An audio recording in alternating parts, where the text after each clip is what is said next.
Have you ever had the thought that you just love someone so much you just want to crawl inside their skin and stay there forever? That's a little horrifying. I suppose it's like low-key kind of cute though. I mean, in a gross, gnarly way. And if you couldn't guess, that's kind of the plot of Together, but like mix in a lot more codependency and just terrifying body horror. But it's low-key kind of cute though. Also, hello if you're new here. Hi, I'm Victoria, your Toronto pop culture girly, and I had an early screening of Together, the new romance horror by Alison, Brie, and Dave Franco, and I really enjoyed it. And if you're worried about any potential biases in this review, because Neon did send me the screener, consider my bias of hating horror movies and being a huge fucking scaredy cat, because I am a pussycat. Funnily enough, I was invited to the in-theater early screening of it initially. Some things and schedules didn't quite work out. They sent me the screener instead, and I got to watch it from the comfort of my own home. And I was very much a little bitch about it and watch it in the daylight with a big other screen with F1 going on. Anyways, you could see all of that in my Movies of the Week vlog, but as a spoiler-free review and getting over myself in my non-enthusiasm of the horror genre, I really liked it because it showed this idea of codependency and toxic relationships through the body in such an interesting way. And like because they took a lot of the ways that you would normally describe relationships but showed it through the body. And I thought that they built the tension up so well to when you get that final release in that like ending moment. It just felt so good. I will be talking a little bit about spoilers later on in the video, but overall I was able to go through the entire movie as a scaredy cat, avert my eyes as expected. There are a few jump scares here and there, but overall I liked it a lot.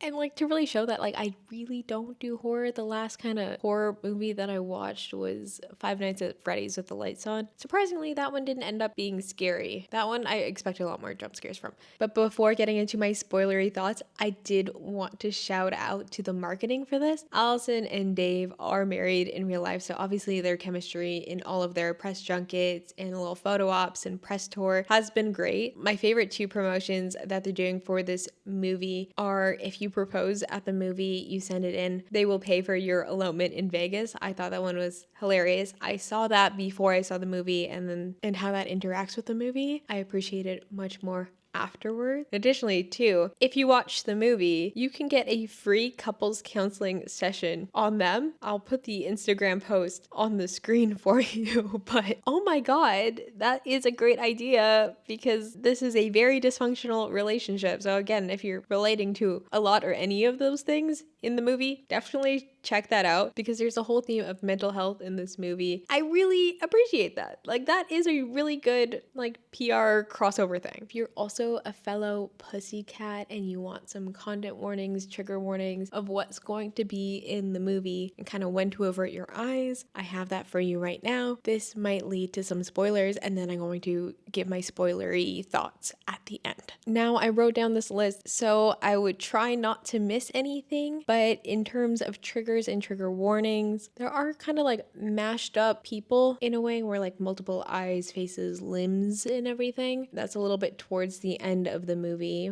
There are two dogs that get mashed up, so if you don't like the idea of body horror on animals, there's that. Again, it is quite quick. In terms of like them fusing together, you get like a lot of the hands under skin imagery. A lot of that is kind of shown in the posters and trailers of what to expect. Some of it is worse than others, but like it low-key gets kind of cute at the end. Maybe I don't hate body horror, but and I've also seen it described as a fleshy mass, kind of like The Substance, but I've never seen The Substance because again, I'm a pussycat. So that's something to keep into consideration. There are kind of like bodies, dead bodies, kind of zombified bodies in jump scare cuts as well. That usually happens in these nightmare or memory sequences, so be aware of that. If you're not good with blood, there is some blood mainly towards the end on clothing and stuff because they do saw themselves apart at one point, and there is some cutting along the arms, like vertical cuts. There is nudity and nakedness and a little bit of battery in a way. Not with two people like hitting each other, like bodies are kind of getting dragged and thrown around. One of those scenes is when Dave Franco's character is naked. There's also some tits kind of in the final scene. Just be aware, if you don't like nudity, there is some in there. And finally, ending on, there is a lot of depictions and talk about mental health and the gaslighting of it, and also like muscle relaxant, like anti-anxiety medication. They are taking a bunch of pills,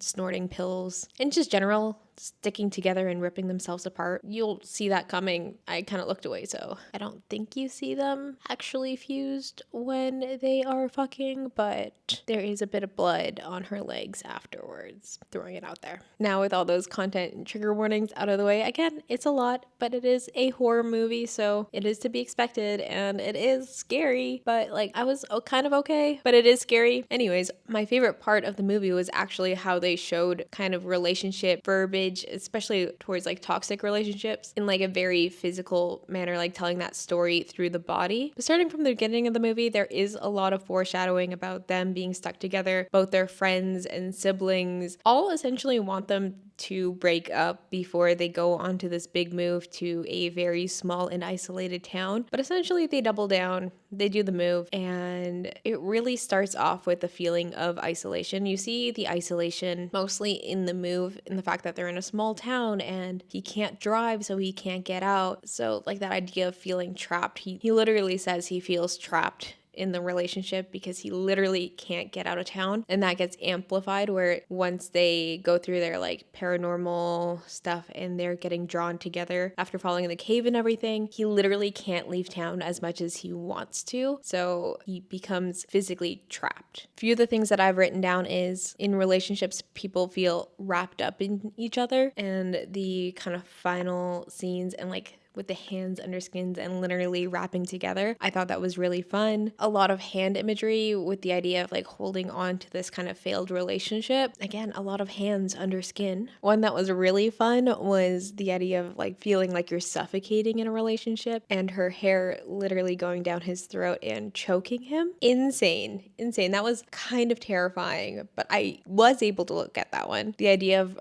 relationships essentially being like a drug. There's a lot of complacency in their relationship and familiarity, but when they actually have the drugs and stuff going in, they're addicted to each other. They can't essentially get clean of each other with them just like frantically popping pills, snorting pills. That was really good. All the like gaslight, gatekeep, girl boss, there's a lot of gaslighting in this movie, especially from Alison Brie's character. He's feeling a lot of the resentment, but especially when things and start getting stuck together, she really pushes the narrative like, no, it's all you. You're the problem. You're crazy. This is not happening. It's not me. With all that resentment and blame shifting, like it really shows like how not on the same page they are at that point in the relationship as well. Like she's not taking any accountability of her part of being in this codependent relationship. And you see it like the physical signs, like, oh, like what happened? Like that's not happening. Like we're not sticking together. Like it's all not true. And like he's like, you are being very, very obtuse right now. And through their body of actually physically getting stuck together and having to saw themselves apart, she finally kind of is forced to take that accountability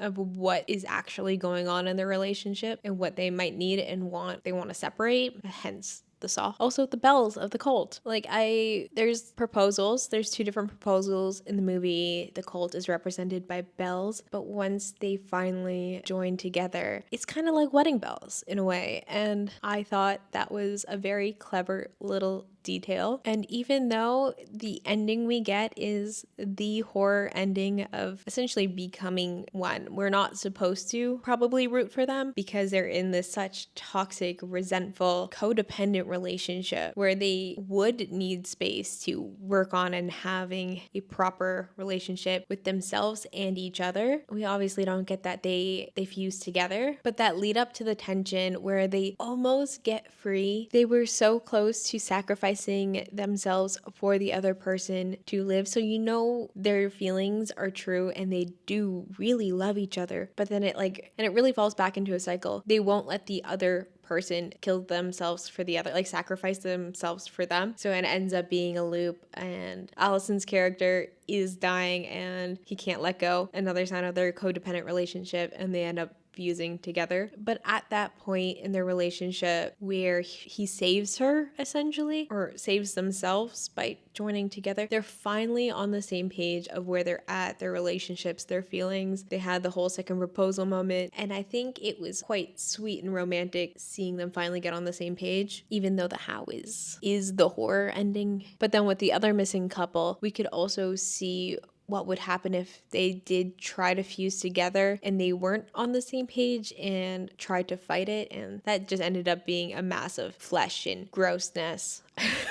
Finally, though, after watching the movie and feeling like I would not be able to have any physical touch for the next 48 hours in fear of sticking together with my partner, I got over it pretty quickly after the ending. But that didn't stop me from being a little bit scared at night because we were in bed cuddling. I thought he was asleep, so I rolled over and all I hear was goodbye at a full volume. Terrified the shit out of me. I love my partner to death, of course, but because I said I was scared, he did like little creepy crawly fingers to continue to scare me for the next 10 minutes as I was falling asleep. And I did end up not sleeping well, not because of the movie or anything. I just have a hard time sleeping. The payback I get for not forcing him to watch the screener with me. All in good fun though, all in good fun. Overall, really like the movie. It is in theaters this week. Definitely check it out. Thank you again, Neon, for sending me the screener and inviting me out for it. And if you like this video, please like, comment, and subscribe. It really helps the channel out. I'm almost at 500 subscribers, and I'll also be at TIFF this year. So if you have any questions about the movie, anything TIFF related, please let me know. I will do my best to answer it. Thank you. Bye.